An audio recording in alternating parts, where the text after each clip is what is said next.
Hello दोस्तों, स्वागत है आपका आज के एक न्यू व्लॉग के साथ। उम्मीद करता हूँ आप सब अच्छे होंगे। तो फ्रेंड्स, डेली की तरह आज का हमारा जो कंसेप्ट होने वाला है वो है बिजनेस लॉ के ऊपर, जो कि रिगार्डिंग है legal regulation of economic enterprises, जो कि एलएलएम सेकंड ईयर का ही सब्जेक्ट है फ्रॉम कुरुक्षेत्र यूनिवर्सिटी, जिसमें कि आज की वीडियो में इंपॉर्टेंट क्वेश्चन शेयर किए गए हैं जो कि एग्जामिनेशन पॉइंट ऑफ व्यू के वेरी इंपॉर्टेंट है। तो वीडियो को देखो फ्रेंड्स, लास्ट तक जरूर देखें। और अगर आप चैनल पर नए हैं, चैनल को पहले फर्स्ट ऑफ ऑल सब्सक्राइब कीजिए ताकि कोई भी important updates regarding any university और एलएलबी एग्जाम्स आपको टाइम टू टाइम मिल जाए।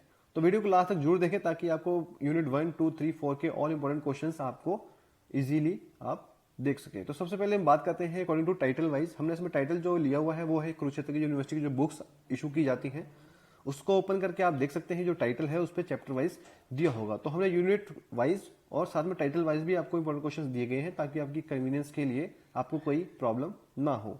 तो सबसे पहले हम बात करते हैं यूनिट 1 के, जो फर्स्ट टाइटल है हमारा, जो कि है constitution provisions to regulate economic enterprise in India.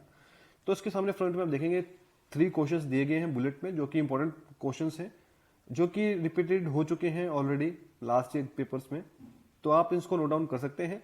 Second main concept है industrial policy resolution of 1948, 1956 and 1991।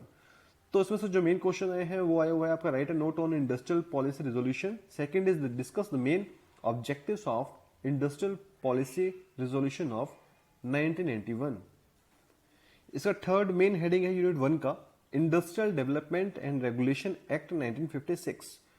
तो इसमें से जो मेन क्वेश्चंस हैं वो आप स्क्रीन पर देख रहे हैं कि जो object and purpose of industrial act, discuss the provisions regarding development and regulation of industries as provided under this act, and what do you understand by development and regulation of industries, and write a note on takeover of management and control of industrial units.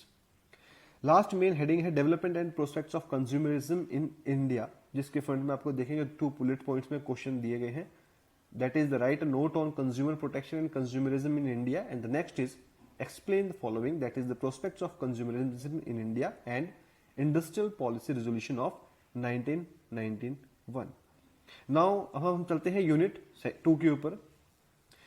Unit 2 के questions आप screen पे देख रहे हैं, जो कि जिसका total main titles 2 बांटे गए हैं। The first is securities contracts act 1956 और द सेकंड है securities and exchange board of India act 1992। तो फ्रेंड्स, इसमें यूनिट 2 में जैसे हम जानते हैं कि 2 क्वेश्चंस आपको ऑप्शंस में दिए होंगे, कोई भी एक अटेम्प्ट करना है तो उसमें जनरली जो है इसी दोनों कंसेप्ट से आपका एक एक क्वेश्चन चूज किया जाता है। तो सबसे पहले जो मेन इंपॉर्टेंट क्वेश्चन अगर बात करें सिक्योरिटीज कॉन्ट्रैक्ट एक्ट की, तो फर्स्ट क्वेश्चन होने वाला है explain the main object and basic feature of securities contract act 1956, and the second is explain the following provisions of this act, that is the recognition of stake exchange, stock exchange, listing of securities, penalty and procedure under the act, and the object and purpose of the act. Next is SEBI, very very important concept from examination point of view। तो second जो है हमारा securities and exchange board of India act 1992, जो की बात करता है firstly basic provisions of SEBI act, and also write a note on capital markets regulation of SEBI. Critically examine the role and functions of SEBI in the changing scenario in India. And the last important very concept is powers and jurisdiction of the Securities Appellate Tribunal under the SEBI Act 1992। अब हम बात करते हैं unit 3 की। तो दोस्तों unit 3 में total main 4 act हैं आपके। फर्स्ट ऑफ ऑल है depositories act, second essential commodities act, third is competition act, and the next is foreign trade act. इसको आपको पूरा एक्ट को वेरी डिस्क्रिप्शन में जाने की जरूरत नहीं है, बिकॉज इतना डीपली कवर नहीं हो पाएगा। तो सबसे पहले अगर हम बात करें डिपॉजिटरीज एक्ट की, तो उसमें से जो मेन क्वेश्चन है वो है आपका discuss the main provisions of depositories act and the object and purpose of the depositories act. ये जो क्वेश्चन है वेरी इंपॉर्टेंट है, आपको किसी भी हाल में मिस नहीं करना है। बाकी चीजें भी आपको एक बार रीड आउट जरूर करनी चाहिए। Next concept is essential commodities act 1955। इसमें भी सेम क्वेश्चन है, discuss the provisions relating to confiscation of essential commodities. Second is discuss the powers of central government under the essential commodities act to manage the essential commodities, and the next is explain the following provisions of essential commodities act, that is the confiscation, offences and penalties and meaning of essential commodities. तो दोस्तों ये जो ABC last में दिया गया है ये बहुत इंपॉर्टेंट है। इसके बाद हम बात करते हैं कॉम्पिटिशन एक्ट 2002 की। कॉम्पिटिशन एक्ट 2002 के सामने बुलेट्स पॉइंट ऑफ देखेंगे, मेनली 3 क्वेश्चंस दिए गए हैं जो कि वेरी इंपॉर्टेंट है। that is, they critically examine the provisions regarding prohibition of certain agreements as provided under this act. Second main question is how are the Competition Commission of India is constituted, and also discuss the duties and powers of this commission. Third important question is write brief note on the following provisions of the Competition Act, that is the abuse of the dominant positions, Competition Commission of India, and the object and purpose of the Competition Act. तो दोस्तों ये important question थे competition act से। Next हम बात करते हैं foreign trade act 1992। ये एक्ट भी बहुत इंपॉर्टेंट है। तो सबसे पहले इसमें पूछा गया है कि discuss the salient features of foreign trade act. Next is write down a detailed note on penalties as provided under the foreign trade act and how far this act has been successful in achieving its objectives.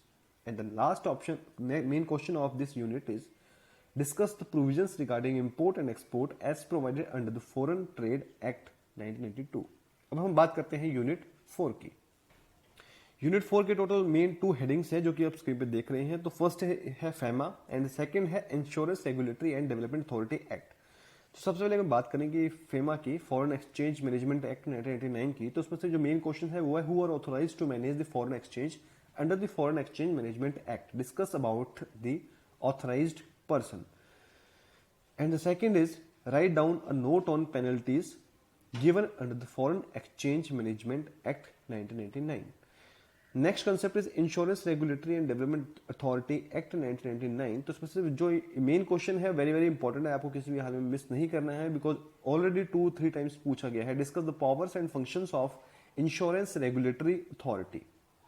Second main question is silent features of the Insurance Regulatory and Development Authority and what do you understand by the Public Liability Insurance। यानी कि दोस्तों हमने unit 4 में देखा कि इन्होंने insurance regulatory authority का main purpose जो है जानने का कि उसके फीचर्स, पावर्स एंड फंक्शंस, यानी कि आपको पूरा एक्ट गोन थ्रू करने की जरूरत नहीं है एग्जामिनेशन पॉइंट ऑफ व्यू से। आप बेसिकली जो यूनिट वाइज में क्वेश्चंस दिए होंगे, जो आपको बुक प्रोवाइड की गई यूनिवर्सिटी के द्वारा, आप उसमें से उनके मेन हेडिंग्स को देख के गोन थ्रू कर सकते हैं। दोस्तों इसके साथ आपको करना क्या है कि बाकी क्वेश्चंस को भी स्किप नहीं करना है, उस पर भी आप नजर डालिए, बट हमारा जो पर्पस था आपसे शेयर करना था कि आप इन क्वेश्चन को किसी भी हाल में मिस आउट नहीं कीजिएगा। दोस्तों उम्मीद करता हूं आपको आज की वीडियो हेल्पफुल लगी, इन्फॉर्मेटिव लगी है। दोस्तों प्लीज अगर चैनल पर नहीं है चैनल को सब्सक्राइब कीजिए ताकि इसी तरह की और वीडियोस भी इंटरेस्टिंग आपके पास टाइमली अवेलेबल होती रहे। और सब्जेक्ट्स देखने के लिए आप हमारी प्लेलिस्ट में जा सकते हैं LLM की, वहां पे आपको सारे क्वेश्चंस मिलेंगे और बाकी के सब्जेक्ट्स भी डिस्क्रिप्शन, उनका लिंक डिस्क्रिप्शन बॉक्स में दिया गया है, आप वहां पे जाके चेक कर सकते हैं। Thanks for watching this vlog, मिलते हैं जल्दी आपको दोस्तों एक न्यू व्लॉग के साथ।